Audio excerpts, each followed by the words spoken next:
যে যত যাই কিছু বলেন, জিকির না করলে ভিতর নরম হয় না। এটা খুব সত্য কথা। এটা জিকির করবেন, ভিতর নরম হবে। নরম হইলেই কাজ হবে। মাটি নরম হইলেই ফসল বোনা যাবে। আর মাটি নরম না হলে, মাটি সানকা মাটিতে ফসল হয় না। আল্লাহর জিকিরই একমাত্র হলো লাই, যাতে অন্তর হৃদয় কল্পটা বিগলিত হবে এবং নরম হয়ে যাবে। আল্লাহর জিকিরের মাধ্যমে এই কলব জমিনটা আপনার বিগলিত হওয়ার পরে চোখের পানি দিয়া ওই জমিনটা ভিজবে, জান্নাতের গাছ উদ্গরিত হবে। এজন্য তো কবি বলছেন, ও ভাই মনাই রে, তুমি মনের খেতে নিরাও ধানের ঘাস। তুমি মনের খেতে নিরাও ধানের ঘাস। ঘাস হইলে ফসল কি ফলে? ঘাস হইলে তো ফসল ফলবে না। অতএব এই মনের খেতে, কলবের খেতে দুষ অপরাধ মূলক অনেক কিছু ঘাস জন্মাইছে। ফি কুলুবিহিম মারাদুন ফাযাদাহুমুল্লাহু মারাদা ওয়া লাহুম আযাবুন আলীমুন বিমা কানু ইয়াকযিবুন। এটার মধ্যে অনেক গুনাহ, অপরাধ, হিংসা, বিদ্বেষ, পরশ্রী, কাতরতা, মারামারি, কাটাকাটি, হানাহানি সব ঘাস জন্মগ্রহণ করছে কলবের মধ্যে। এবার নিরাইতে হবে আল্লাহর জিকির দিয়া, এইগুলা সব নিরাইতে হবে। এবার ফসল জন্ম হবে। এই জন্য তুমি বলেন, ও ভাই মনাই রে, তুমি মনের খেতে নিরাও ধানের ঘাস।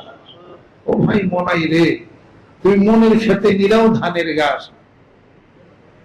৭৯ সালে শুনছিলাম রেডিও পাকিস্তান থেকে ৬:৩০ সেন্টার আছে না, রেডিও পাকিস্তান সেন্টার খুলছিলাম। খুলে আমাদের দেশেরই শিল্পী আব্দুল আলিমের উস্তাদ মমতাজ আলী খান, মানিকগঞ্জের দক্ষিণে ইত্তা কাশিমপুর, ওনারই লেখা, ওনারই সুর দেওয়া আব্দুল আলিম উস্তাদ, সেইটা রেডিও পাকিস্তান সংগ্রহ করছে। সেইটা রেডিওতে বলছে ৭৯ সালে। আমি শুনছি, কেবল হইলাম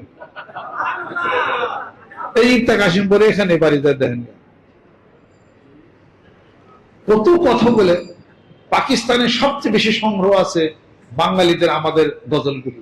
পাকিস্তান সরকারের সবচেয়ে বেশি সংগ্রহ আছে, আমাদের দেশে বেশি সংগ্রহ আছে। যত সব তাদের ওখানে সংগ্রহ আছে। কত সুন্দর কথা এই শিল্পী মমতাজ আলী খান লেখেও গেছে, শুরু দিয়ে গেছে। অনেক ভাবুক মানুষ ছিলেন। হ্যাঁ, আজকে প্রায় ৪০-৪৫ বছর, ৪৭ বছর। তার মেয়ের নাম হলো রুবু খান। তা আমি খবর নিচ্ছি, আমি বলি এই কিনা কিছু কথা মাইনেন, বাজনা দেয়, গান শোনার দরকার নেই, কথাগুলি মানেন, কথা মানেন। শোনো মনিন ভাই, কেউ রবে না, একদিন হবে আখির ফানা। শোনো মমিন ভাই, কেউ রবে না, একদিন হবে আখির ফানা। একদিন হবে আখির ফানা রে, হারে কুরানেতে আছে জানা, একদিন হবে আখির ফানা। শোনো মমিন ভাই, কেউ রবে না, একদিন হবে আখির ফানা। কত সুন্দর কথা, আখির ফানা। এই মুমিন ভাই, একদিন আখির ফানা হয়ে গেছে। তুমি একটা বানিয়ে সুর দাও না, দেখি সমালোচনা করো না। কথা বলে মানলে একটা মানুষের জীবন মেলার উপরে ছেড়ে দেবে। বাজনা দাও, কথাগুলি তো ঠিক আছে, কথাগুলি তো ঠিক আছে। ভিতরে মহব্বত, রাসূলের প্রতি ভালোবাসা, এগুলো আনো। এগুলো আধ্যাত্মিক জগতের গজলগুলো শোনারও দরকার আছে, বলারও দরকার আছে। এগুলো এই আর যারা খালি কাগজ কলম নিয়ে খালি ঘুরে, ওদের জবান থেকে এই ধরনের একটা গজল আপনারা শুনবেন না, যেমন আরো বলবেন ওদের ভিতর সে মহব্বতই নেই, শুধু মানুষের দুষ্টুটি তালাশ শুধু খালি করে। শিল্পের এমন ধরনের কোনো কিছু হোক, এটা কাম্য না, এটা খারাপ জিনিসটাকে পরিত্যাগ করতে হবে। কোরআন সুন্নাহর বিধানের মধ্যে যাহা কিছু পড়ে এগুলো তো পরিবেশন করা যাবে, এগুলো তো করা যাবে। এই সুর কে দিচ্ছেন? আল্লাহ পাক দিচ্ছেন। হাম, নাত, আধ্যাত্মিক জগতের গজল, পরকালের গজল, কবরের গজল, পিতা মাতাকে নিয়ে কত গজল আজকে যারা কবি যারা আছেন শিল্পী তারা গাইছে। এই যে আমাদের মানিকগঞ্জে শিল্প গোষ্ঠীর একজন যিনি উদ্যোক্তা, উনি একটা গজল এনে গাইলেন, কত ভালো, এটা কত সুন্দর। আমাদের দরবারে যারা গায় এটা তো কত সুন্দর, কত কত ভালো। এটা একটা গজল একটা মানুষকে মানে বহু নিয়ে যেতে পারে, এটাকে বলা হয় সামা। ইমাম গাজ্জালী মতো বলেন যে অনেক উপর স্তরে এই সামাতে মানুষকে নিয়ে যেতে পারে। কি কথা, কত সুন্দর কথা। পাইলে নিরালাই নবী, পাইলে নিরালাই, পাইলে নিরালাই নবী, পাইলে নিরালাই। দুই কদমে চুমু খাবো, দুই কদমে চুমু খাবো, চরণ ধুলি মাখবো গায়ে। পাইলে নিরালাই নবী, পাইলে নিরালাই, পাইলে নিরালাই নবী। এটা কত সুন্দর একটা কথা, মনের কত জজবা, ভিতরে কত আকুতি, কত কিছু। এগুলো একটু কম রসুলের ভাবো, মদিনা শুনে একটু ভাবো, মনটা ওদিকে নাও। রসুলের না পাইলে পাও কি তুমি? তোমার পাওয়াই তো সব মিথ্যা হয়ে যাবে, নবীরই ভাব না। আল্লাহ পাবল হে রসুল আপনি বলে দিন, মানুষ আপনাকে মহব্বত করে আপনাকে পাবে। ইউহিব্বুকুমুল্লাহ ওয়া ইয়াগফিরু লাকুম যুনুবাকুম আল্লাহু গফুরুর রহিম। আমি আল্লাহ তাদেরকে ভালোবাসবো জীবনের সমস্ত গুনাহগুলি মাফ। সুবহানাল্লাহ। অতএব যুগ পরম্পরায় যত আল্লাহর ওলিরা আসছেন, নবীর আশিক পাগল আল্লাহর ওলিরা যারা আসছেন, তাদের একটা দল গ্রুপ আছে, একটা সিলসিলা আছে। তারা মানুষদেরকে আল্লাহর কথা বলেন, রসুলের কথা বলেন, জিকিরের কথা বলেন, ধ্যানের কথা বলেন, খেয়ালের কথা বলেন, সুন্নতের কথা বলেন, জায়নামাজের কথা বলেন, তসবির কথা বলেন, মেসাকের কথা বলেন। এগুলো দিয়ে মানুষদেরকে ভক্ত সভ্য বানানে একটা কারিগর তারা, এবং একটা কারখানা তৈরি করছে, যেটা পীর মাশাইখের দরবার মসজিদ খানকার মাধ্যমে মানুষদেরকে তালকিনের ব্যবস্থা করা হয়েছে। যেরকম সুবহানাল্লাহ, মানিকগঞ্জ দরবার শরীফের ঠিক তারই ধারাবাহিকতায় এই দরবার প্রতিষ্ঠিত হয়েছে। যেরকম সুবহানাল্লাহ। এরা তো আমরা চলতে চলতে অনেকটা পথ আগায় গেছি, অনেক পথ আগায় গেছি ইনশাআল্লাহ তাআলা। বাকি পথের কাজগুলিকে ত্বরান্বিত করার জন্য, প্রচন্ড গতি, প্রচন্ড বেগবান করার জন্য আল্লাহর আশিক এবং পাগলেরা ঘরের মধ্যে বসে না থেকে মাঠ ময়দানে নামতে হবে। রাজি আছে?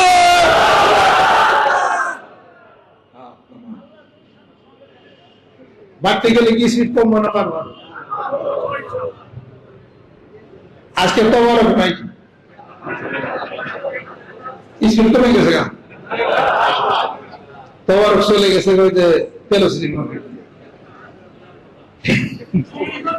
তোমার যেমন তোমার 3 বেলা খিচুড়ি কত খাবি আটা। আগামী বছর ইনশাআল্লাহ তাআলা যদি তবারকের ব্যবস্থা করি, একদিন খিচুড়ি খাবেন, আরেকদিন ভাত খাইবেন ইনশাআল্লাহ, তরকারিতে ভাত খাইবেন। দিনের বুঝতে বুঝতে শুরু হতে ডাইল মেল ডাটাকে সিস্টেম করুন। 3 বেলা 4 বেলা পিছিয়ে খিচুড়ি খাওয়ান না, ওর দেখাও যে কামটা ঠিক হলো। মানে দিন যায় বুদ্ধি বাড়ে, তাই না? আগে তবারক দেওয়া হয়তো মোনাজাতের পরে একসাথে যায়, ওই যে গরু মূল্যের হুকুম যেমনি পড়া যায় এমনি আপনার কিছু। পরে আমাদের বুদ্ধি বেরিয়ে গেল আমার যে না, রান্না হবে খাবে। এইবার দেখলাম রান্না হয়েছে, খাইছে কথা ঠিক, কিন্তু 3 বেলা বেঁচে খিচুড়ি আর স্বাদ লাগে না। এইবার বুদ্ধি বেড়ে গেল, যদি হয় তবারক একদিন খিচুড়ি আরেকদিন ভাত, তাতে একটু রুচি, তাই না, পরিবর্তন হবে। এটা রেডি রেখেন, রেডি থাকেন। যদি আল্লাহ পাক হয় আর কি,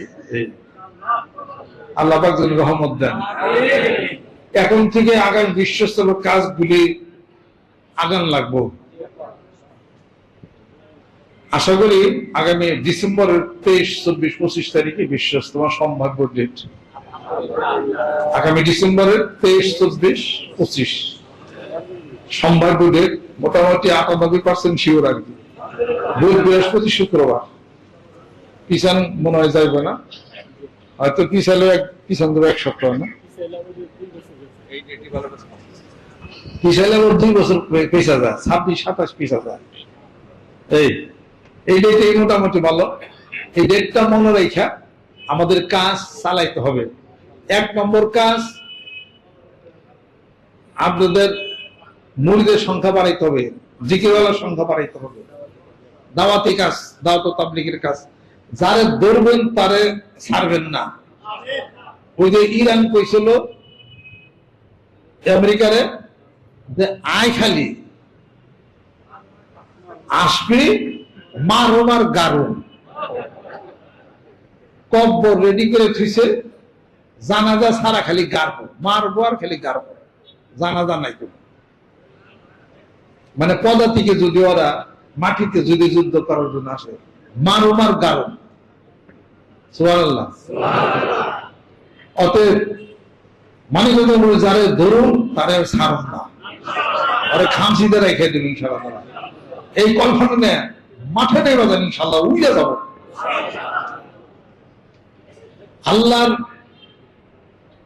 আল্লাহর কাজের জন্য, দিনের রাস্তা আনার জন্য কেউ পাওয়ার দিলে কোনো সমস্যা নেই। শাহাদুল বিশ্বাস হুজুর, তিনি আর আব্বা দুজন তো দোস্ত ছিলেন। আব্বা বলছেন কি, দোস্ত চলেন যাই বরিশাল শহর থেকে ঘুরে আসি গে, আপনার লোক যাইতে আমার ডর করে, কোন সময় যে কি করবে। কল্যাণ যায়, আপনার আঠা নেই বেশি, আঠা নেই কিনে হবে, কেমনি কিনবেন, চলেন যাই, আঠা নেই বেশি, আঠা না দেবার কিনব। এনার আব্বার কাছে আর কয় নাই, কয় না কন না কেমনি কেমনি কি, কয় না কমুনা জন যায়, ধরুন আমি আপনার কাছে যাবই না গেলে কই বলে নিয়ে আসছে, নিয়ে যে দুজন দিক শেষ করছি। দোস্ত একটা কাম করি, এই যে রিক্সা যে চালিয়ে যায়, ওই রিক্সাওয়ালা ওর বিড়ি খাইতেছে, রিক্সা চালাইতেছে, এই মাথা টুপি নাই। ওই রিক্সাওয়ালার আমি মুরিদ বানিয়া আজকে চরমনের দরবারে নেব, মুরিদ বানানো এই জায়গায় নেব। কেমনি নিবেন, কাপড় বসে থাকেন, আপনি কিছু কইেন না, দেখেন কেমনি আর মুরিদ বানায়। কদ্দূর গেছে যাওয়ার পর কয় ভাই রিক্সাওয়ালা একটু থামান, এই থামাইছে। সাদুল পিছর ফাল দেয়, রিক্সা থেকে নেমে যায়, রিক্সাওয়ালার পাও ধরছে, ভাই মাফ চাই। কই কেমন কথা, আমার দুষ্কর নেই কিছু, কয় ভাই মাফ চাই। ঠিক আছে মাফ করে দিলাম, কোনো ভুল কর নাই। ভাই তোর আজকে ওয়াদা তো বিড়ি খাব না, কয় হুজুর বিড়ি ছেড়ে দিলাম, খাম না। তো আপনার মতো বুজুর্গ ব্যক্তি, আপনার আমার পাও ধরতেছে, হয় না মাফ চাই, তুই বিড়ি খাইস না। আচ্ছা গেল, কত পাও ছেড়ে দেন, হয় না পাও ছাড়ব না, তুই নিয়ত করবি আমার সাথে, ইসাক রহমতুল্লাহ চরমনে আমার পীরের দেবতী আমার লগে যাবে, হেনে মুড়ি দিবি, নয় তার পাও ছাড়ব না। কয় ঠিক আছে, তাও যেন তা পাও ছাড়ে, পাও ছেড়ে দিছে। এই রিক্সা থুয়া তারে নিয়ে আব্বারে নিয়ে চরমনায় এসে তাদের কাছে মুরিদ করছে, মাথা টুপি করেছে। আব্বা ওই সাংঘাতিক কারণে কাজ করলেন, দেখছেন দোস্ত কেমন মুরিদ করলাম, এরকম করে আপনারা পারবেন না। যদি খালি খালি পান খেয়ে ঘুরতেছেন, যে সংখ্যা মানিকগঞ্জ মুরিদের যে সংখ্যা যতটুকু বাড়তেছে, আপনার মাঠে যদি আরো কাজ করতেন, ইয়ার 10 গুণ শিখবে। আপু বলছেন যে তোর আমলে 10 গুণ হবে, হয় না এখনো। আপনাদের কাজের কিছু অবহেলা আছে, মাঠে নামেন নাই। আপনারা অনেকে কুইরা হয়েছেন, বাতিল মুরগি হয়েছেন, স্পিডে আপনাদের মনে ভিতরে ইনশাআল্লাহ তাআলা পূর্ণদমে সেই স্পিড দিয়া, তেল ভইরা, গিয়ার দিয়া গাড়ি সাইডে ঢংসে ইনশাআল্লাহ তাআলা আগে বিশ্বস্ত দ্বিগুণ মান শান্ত হবে। নারে তাকবীর, ইনশাআল্লাহ আপনারা সবচেয়ে বেশি পারবেন। মানিকগঞ্জের মুরিদরা কৌশল ভালো লাগে, মানিকগঞ্জের মুরিদরা ভদ্র, সভ্য, দানবীর, কৌশলী, কথার মাধুর্য আছে, গজল করে, এমন কোন জিনিস না আপনারা পারেন না। কি লাগিলি বাদে তাও যদি কিলে গেলে লাগে পেলে কম পারেন না, কিন্তু কিলে অভ্যাস নেই, ওয়ার মধ্যে আমরা নাই। কথার কৌশলে ইনশাআল্লাহ তাআলা আমরা বহুত আগে চলে যাবো ইনশাআল্লাহ। মাঠে নাই না যান, মানিকগঞ্জের মধ্যে দিকটা যাবে, সারা বাংলাদেশে একটা সার্টিফিকেট আছে আপনাদের, মানুষ সার্টিফাই করে আপনার ভদ্র সমাজ। মানিকগঞ্জ মুড়িদেরকে দেখতে সুন্দর দেখা যায়, কি এক অভূতপূর্ব অবস্থা, কি সুন্দর টুপি দাঁড়িয়ে একটু পান খায়, একটা রুমাল মাথা দেয়, দেখতে সুন্দর দেখা যায়। দেখলে আর মানুষরা দেখলে বুঝে মানিকগঞ্জ পিছিয়ে শিক্ষিত, তার মুড়িটা ভালো ভদ্র, সারা বাংলাদেশ আপনি তালাশ করে দেখেন। আপনার মতো দুই এক হুজুর আমাকে ফতোয়া দিলে কি হয়, পাবলিক সেন্টিমেন্ট আমল পক্ষে। একটা গ্রামে গেলে লোকজন তো চাইবে আসে আমাদের দিকে, একটা কলেজে বসে চাইবে তো আসে ছাত্র শিক্ষক আমাদের দিকে, স্কুলে গেলে তো চাপে আমাদের দিকে। কয়জন ফিরাবেন আমার থেকে? ফিরে পারবেন না বেশি, দরকার নাই। যতটুকু ইসলামের কাজ করতে দেন আমাদেরকে করার সুযোগ আপনারা দেন, আল্লাহ পাক যেন কবুল করে নেন। বাদ বাকি যেখানে দোষ ত্রুটি বিচ্যুতি আছে সেখানে হেদায়েতের জন্য আমাকে দাওয়াত দিয়ে নিয়ে আসেন, আমাকে দাওয়াত প্রদান করেন। আপনাকে দাওয়াত দিলাম, আপনি এটা থেকে পরিবর্তন হন, আসেন। দূরে দাঁড়ায় বললে এটা খুব লাভ হবে। আগামী বিশ্বস্ততাকে সাফল্যমণ্ডিত করার জন্য নতুন নতুন মানুষের কাছে দাওয়াত পৌঁছিয়া দরবার পর্যন্ত আনতে হবে, যে কোনো মূল্যে হোক। আর এই দরবারের কাজকে ত্বরান্বিত করার জন্য এখন বয়স হয়ে গেছে গা, কবরে তো চলে যাবেন গা, কবরে টাকা পয়সা ধন সম্পত্তি কিছুই নিয়ে যাইতে পারবেন না।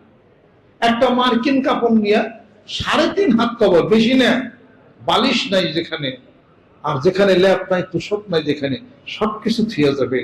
আপনার শক্তি সমর্থ অনুসারে কিছু এই লক্ষ লক্ষ মানুষের স্বার্থে দরবারের জন্য আপনাকে আরো ভালোবাসার নিবেদন করার দরকার ছিল। জোরে বলছি কিনা? আল্লাহরা শেখ আল্লাহর পাগলেরা এখন থেকে প্রস্তুতি নিয়ে আমাদের বিশ্বস্ততার কাজটাকে ত্বরান্বিত করার জন্য সামনে আগাইতে হবে, কাজটাকে আরো বেগবান করতে হবে। জোরে জোরে কম সুবহানাল্লাহ। আল্লাহ পাক যেন রহমত করেন, আল্লাহ পাক যেন বরকত আমাদের করেন। আমাদের একটা কাজ সামনে থাকে, এই বিশ্বস্ততা যার প্রধান একটা কাজ। এবছর আমাদের অনেক সামিয়ানা আমরা দিতে পারি না, তাই বিপ্লব করি। অনেকটা অনেক সামিয়ানা আমাদের বাকি ছিল, এবং তারপর অনেক সামিয়ানা আমাদের দরকার ছিল। আর মহিলার সামিয়ানা ছিল, কিছু সামিয়ানা নষ্ট হয়, যার সবচেয়ে জরুরি দরকার হলো আমাদের সামিয়ানা থাকে। কথা কি বুঝতে পারছি?